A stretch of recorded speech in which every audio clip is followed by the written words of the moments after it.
जय श्री कृष्ण साथियों, राधे राधे। आप सभी भक्तों का बहुत बहुत धन्यवाद है ताकि आप हमारे चैनल को श्रवण करते हैं और मुख्य रूप से भागवत जी को श्रवण करते हैं और अपने मानव जीवन को पवित्र करते हैं।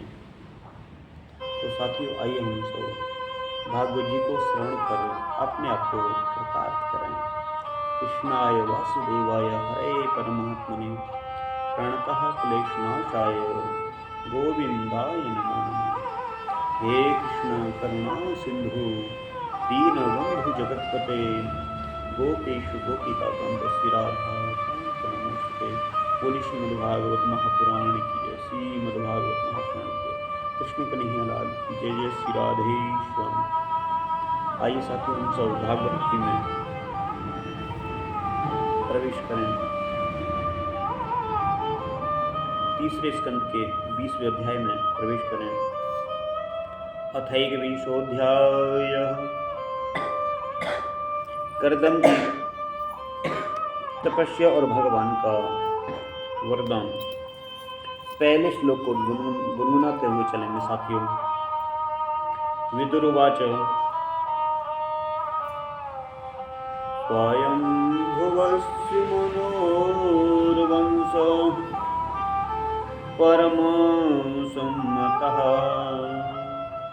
कथ्यतां भगवन् यत्र मैथुने नैधिरे प्रजाः। विदुर जी ने पूछा कि भगवान, स्वयंभू मनु का वंश बड़ा आदरणीय माना गया है। उसमें मैथुन धर्म के द्वारा प्रजा की वृद्धि हुई थी। अब आप मुझे उसी की कथा सुनाइए, क्योंकि मेरी बहुत ही सुनने की जिज्ञासा है, उत्कंठा है। ब्राह्मण, आपने कहा था कि स्वयंभू मनु के पुत्र प्रियव्रत और उत्तानपाद ने 7 दीपों वाली पृथ्वी का धर्म पूर्वक पालन किया तथा उनकी पुत्री जो देवूति नाम से विख्यात थी, कर्दम प्रजापति को ब्याही गई थी। देवूति के योग लक्षण यमादि से संपन्न थी। उससे महायोगी कर्दम जी ने कितनी संतान उत्पन्न की, ये सब प्रसंग आप मुझसे सुनाइए। मुझे उसके सुनने की बड़ी जिज्ञासा है, बड़ी इच्छा है। उसी प्रकार भगवान रुचि और ब्रह्मा जी के पुत्र दक्ष प्रजापति ने भी मनु की कन्याओं का पाणी ग्रहण करके उनसे किस प्रकार क्या क्या संतान उत्पन्न की, ये सब चरित्र भी मुझे सुनाइए। मैत्रेय जी ने कहा कि विदुर जी, जब ब्रह्मा जी ने भगवान कर्दम को आज्ञा दी कि तुम संतान की उत्पत्ति करो, तो उन्होंने 10,000 वर्षों तक सरस्वती नदी के तीर पर तपस्या की।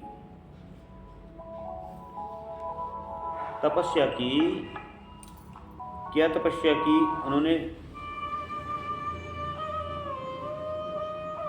कि वे एकाग्र चित्त से प्रेम पूर्वक पूजनोपचार द्वारा शरणागत वरदायक हरि की आराधना करने लगे। तब सतयुग के आरंभ में कमल नयन भगवान हरि ने उनकी तपस्या से प्रसन्न होकर के उन्हें अपने शब्द ब्रह्ममय स्वरूप से मूर्तिमान होकर के दर्शन दिए। भगवान की वह दिव्य भव्य मूर्ति सूर्य के समान तेजोमय थी। वे गले में श्वेत कमल और कुमुद के फूलों की माला धारण किए हुए थे।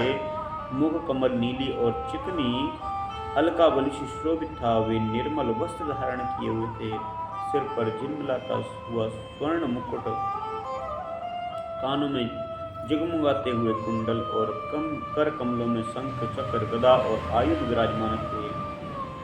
उनके एक हाथ में क्रीड़ा के लिए श्वेत कमल सुशोभित था।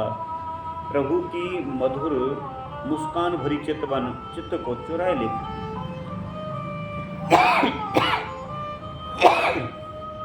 उनके चरण कमल गरुड़ जी के कंधों पर विराजमान थे और वक्ष स्थल पर लक्ष्मी जी और कंठ में पुष्पमणि सुशोभित थी। प्रभु की इस आकाश स्थिति मनोहर मूर्ति का दर्शन करके करदम जी को बड़ा ही हर्ष हुआ, मानो उनकी सभी कामनाएं पूर्ण हो गई हों। उन्होंने सानंद हृदय से पृथ्वी को सिर टेक कर भगवान को साष्टांग प्रणाम किया है और फिर प्रेम प्रवण चित्त से हाथ जोड़ करके सुमधुर वाणी से उनकी स्तुति करने लगे। क्या स्तुति करते हैं?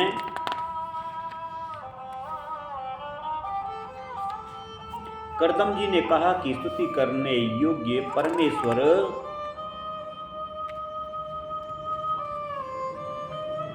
परमेश्वर आप संपूर्ण सद्गुण के आधार हैं।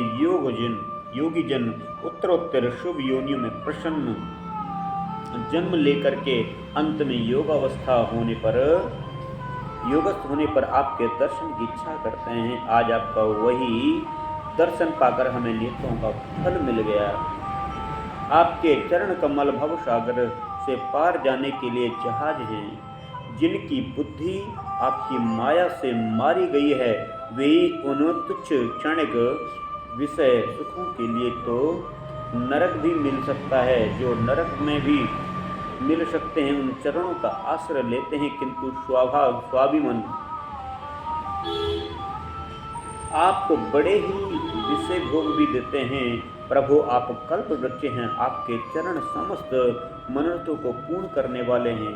मेरा हृदय काम कलुषित है, मैं भी अपने अनुरूप स्वभाव वाली गृहस्थ धर्म के पालन में सहायक शीलवती कन्या से विवाह करने के लिए आपके चरण कमलों की शरण में आया हूँ। प्रभु परमेश्वर आप संपूर्ण लोकों के अधिपति हैं। नाना प्रकार की कामनाओं में फंसा हुआ यह लोक आपकी वेदवाणी रूप डोरी में बंधा है। धर्म मूर्ति उसी का अनुगमन करता हुआ मैं भी काल रूप आपकी आज्ञा पालन पूजोपहारादि समर्पित करता हूँ। प्रभु आपके भक्त विषयासक्त लोगों और उन्हीं के मार्ग का अनुसरण करने वाले मुझ जैसे कर्म जड़ पशुओं को कुछ भी ना गिनकर आपके चरणों की छत्र छाया का ही आश्रय लेते हैं तथा परस्पर आपके गुणगान रूप मादक सुधा का ही पान करके अपने क्षुधा पिपास आदि देह धर्म को शांत करते रहते हैं। प्रभु यह काल चक्र बड़ा प्रबल है, साक्षात ब्रह्मा ही इसके घूमने की धुरी है। अधिक मास सहित 13 महीने अरे हैं, 360 दिन जोड़ हैं, 6 ऋतुएं नेमी हाल हैं, अंत क्षण पल आदि इसमें पत्रकार धाराएं हैं तथा 3 चतुर्मास इसके आधारभूत नाभि हैं। ये अत्यंत वेगवान संकल्प रूप काल चक्र चराचर जगत की आयु का छेदन करता हुआ घूमता रहता है, किंतु आपके भक्तों की आयु का ह्रास नहीं कर सकता।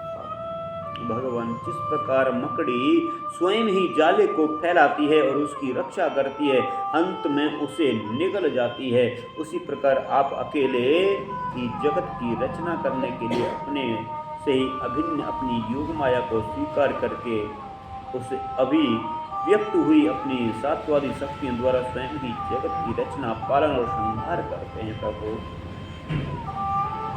इस समय आपने हमें अपनी तुलसी माला मंडित माया से परिच्छिन्न सी दिखाई देने वाली सगुण मूर्ति से दर्शन दिया है।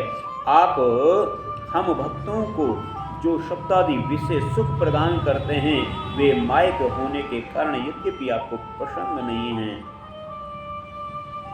तथापि परमाण में हमारा शुभ करने के लिए वे हमें प्राप्त हों। नाथ, आप स्वरूप से निष्क्रिय होने पर भी माया के द्वारा संसार का व्यवहार चलाने वाले हैं तथा थोड़ी सी उपासना करने वाले पर भी समस्त अविलषित वस्तुओं की वर्षा करते रहते हैं। आपके चरण कमल वंदनीय हैं, मैं आपको बारंबार नमस्कार करता हूँ। प्रभु मैत्री जी कहते हैं कि भगवान की भुएं प्रणय मुस्कान भरी चितवन से चंचल हो रही थी। वे गरुड़ जी के कंधे पर विराजमान थे। जब कर्दम जी ने इस प्रकार निष्कपट भाव से उनकी स्तुति की, तब से उनसे अमृतमयी वाणी से कहने लगे क्या कि भगवान ने कहा कि जिसके लिए तुम्हारे आत्म संयम आदि के द्वारा मेरी आराधना की है, तुम्हारे हृदय से उस भाव को जानकर मैंने पहले से उसकी व्यवस्था कर दी है। प्रजापते, मेरी आराधना तो कभी भी निष्फल नहीं होती। फिर जिनका चित्त निरंतर एकांत रूप से मुझ में ही लगा रहता है, उन तुम जैसे महात्माओं के द्वारा हुई उपासना का तो और भी अधिक फल होता है। प्रसिद्ध यशस्वी सम्राट स्वयंभू मनु ब्रह्मवर्त में रह करके 7 समुद्र वाली सारी पृथ्वी का शासन करते हैं। प्रवर, वे परस्पर धर्मज्ञ महाराज महारानी शत्रुपा के साथ तुमसे मिलने के लिए परसों यहाँ आएंगे। उनकी एक रूप यौवनशील और गुणों से संपन्न श्यामलोचना कन्या इस समय विवाह के योग्य है। प्रजापते, तुम सर्वथा उनके योग्य हो, इसलिए वे तुम्ही को वह कन्या अर्पण करेंगे। ब्राह्मण, गत अनेकों वर्षों से तुम्हारा चित्त जैसी भार्या के लिए समाहित रहा है, अब शीघ्र ही वह राजकन्या तुम्हारी वैसी ही पत्नी होकर के यथेष्ट सेवा करेगी। वह तुम्हारा वीर्य अपने गर्भ में धारण कर उससे 9 कन्या उत्पन्न करेगी, और फिर तुम्हारी उन कन्याओं से लोक रीति के अनुसार मरीचि आदि ऋषिगण पुत्र उत्पन्न करेंगे। तुम भी मेरी आज्ञा का अच्छी तरह पालन करने से शुद्ध चित्त हो, फिर अपने सब कर्मों का फल मुझे अर्पण कर मुझको ही प्राप्त होगे। जीव पर दया करते हुए तुम आत्मा ज्ञान प्राप्त करेंगे, फिर सबको अभय ज्ञान दें। अपने सहित संपूर्ण जगत को मुझ में और मुझको अपने में ही स्थित देखोगे। महामुनि, मैं भी अपने अंश कला रूप से तुम्हारे वीर द्वारा तुम्हारी पत्नी देवहूति के गर्भ में अवतीर्ण होकर के सांख्य शास्त्र की रचना करूंगा। तो मैत्रेय जी कहते हैं कि विदुर जी कर्दम ऋषि से इस प्रकार से संभाषण करते इंद्रियों के अंतर्मुख होने पर प्रकट होने वाले हरि सरस्वती नदी से गिरे हुए बिंदुसर तीर्थ से वहां कर्दम ऋषि तप कर रहे थे, अपने लोक को चले गए। भगवान के सिद्ध मार्ग वैकुंठ मार्ग की सभी सिद्धेश्वर प्रशंसा करते हैं। वे कर्दम जी के देखते देखते अपने लोकों को सिधार गए। उस समय गरुण जी के पंखों से जो शाम की आधारभूत ऋचाएं निकल रही थी, उन्हें वे सुनते जाते थे। विदुर जी हरि के चले जाने पर भगवान कर्दम उनके बताए हुए समय की प्रतीक्षा करते हुए बिंदु सरोवर पर ही ठहरे रहे। वीरवर इधर मनु जी महारानी शत्रुपा के साथ सुवर्ण जड़ित रथ पर सवार होकर के तथा उस पर अपनी कन्या को भी बिठा करके पृथ्वी पर विचरण करते हुए जो दिन भगवान ने बताया था, उसी दिन शांति पारायण महर्षि कर्दम के उस आश्रम पर पहुंचे। सरस्वती के जल से भरा हुआ वह बिंदु सरोवर वह स्थान है जहां अपने शरणागत भक्त कर्दम जी के प्रति उत्पन्न हुई अत्यंत करुणा के वशीभूत हुए भगवान के प्रति नेत्रों से आंसू की वर्षा बूंदें गिरी। वह बड़ा तीर्थ बड़ा पवित्र है, इसका जल कल्याणमय और अमृत के समान मधुर है तथा महर्षि गण सदा इसका सेवन करते हैं। उस समय बिंदु सरोवर पवित्र वृक्षलताओं से घिरा हुआ था, जिनमें तरह तरह की बोली बोलने वाले पवित्र मृग और पक्षी रहते थे तथा वह स्थान सभी ऋतुओं के फल और फूलों से संपन्न था। सुंदर वन श्रेणी भी उनकी शोभा बढ़ाती थी। वहां झुंड के झुंड मतवाले पक्षी चहक रहे थे, मतवाले भौरे मडरा रहे थे, उन्मुक्त मयूर अपने पिछ फैलाते भौरे मडरा रहे थे, फैलाकर नट की भांति नृत्य कर रहे थे। कौन? मयूर। मतवाले कोकिल कुहू कू करके मानो एक दूसरे को बुला रही थी। वे आश्रम कदम्ब, चंपक, अशोक और करंज, वकुल, असन कुंद, मंदार, कुटज और नए नए आम के वृक्षों से अलंकृत था। वहां जलकाय, बतक आदि जल पर तैरने वाले पक्षी, हंस, कुरुर, जल गुर, मुर्ग, सारस और चकवा चकोर मधुर स्वर से कलरव कर रहे थे। हरिण, सुअर, स्याही,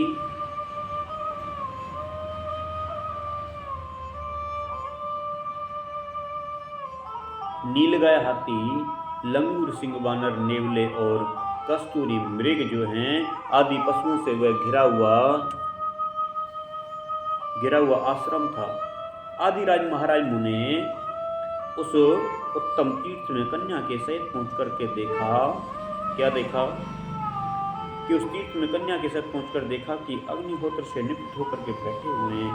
बहुत दिनों तक उग्र तपस्या करने के कारण वे शरीर से बहुत तेजस्वी दिख पड़ते थे तथा भगवान के स्नेहपूर्ण चितवन के दर्शन और उनके उच्चारण किए हुए कर्णमृत रूप सुमधुर वचनों को सुनने से इतने दिनों तक तपस्या करने पर भी वे विशेष दुर्बल नहीं जान पड़ते थे। उनका शरीर लंबा था, नेत्र कमल दल के समान विशाल और मनोहर थे, सिर पर जटाएं सुशोभित थी, कमर में चीर वस्त्र थे। वे निकट से देखने पर बिना शान पर चढ़ी हुई महामूल्य मणि के समान मलिन जान पड़ते थे।